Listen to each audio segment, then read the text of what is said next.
Friends, তোমাদের আজকে দেখাবো কি করে যাদের হাই প্রেশার সুগার তারা কি করে বড়া খাবে। তো তাদের জন্য একটা সুন্দর রেসিপি যেটা তাদের জন্য খুব উপকার। এই দেখো, আমি এখানে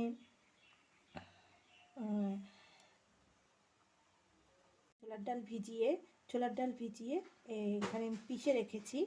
ও তার মধ্যে আমি দেখো, এটা এটা হলো সজনে গাছের পাতা, যেটা শুকিয়ে রোদে শুকিয়ে আর সেটা আমি গুঁড়ো করে রেখে দিয়েছি। তো এই গুঁড়োটা এর মধ্যে দিয়েছি, দেখতেই পাচ্ছ এই যে গুঁড়ো রয়েছে।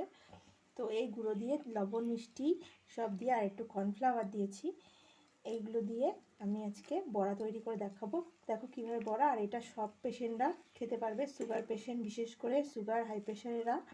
তোমরা অনেকেই জানো যে সজনে গাছের পাতা হাই প্রেশারদের খুবই উপকার। তো যাদের বেশি প্রেশার আছে তাদের নর্মাল হয়ে যাবে। তো এইভাবে তোমরা খেতে পারো। তোমরা দেখো, এই যে বড়া করে দিচ্ছি এরকম করে। আর এর মধ্যে অবশ্যই লবণ, হলুদ, লঙ্কা সবই দেবে।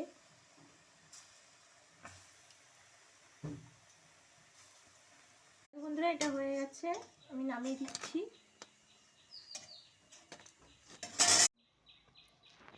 দেখো বন্ধুরা, এটা অবশ্যই একটা জিনিস ভুলে গেছি, রসুন দেবেন। রসুন খাওয়াটা খুবই উপকার যারা সুগার হাই প্রেশার এদের। তো এমনি সবাই রসুনটা ভালো খেতে পারেন, এটা শরীরের পক্ষে খুবই ভালো। আর তোমরা অবশ্যই বানাবে, বানিয়ে খেয়ে বলবে কেমন হয়েছে। আর অবশ্যই আমার চ্যানেলটা যদি ভালো লেগে থাকে লাইক শেয়ার করে দিও আর সাবস্ক্রাইব করে দিও। চলো।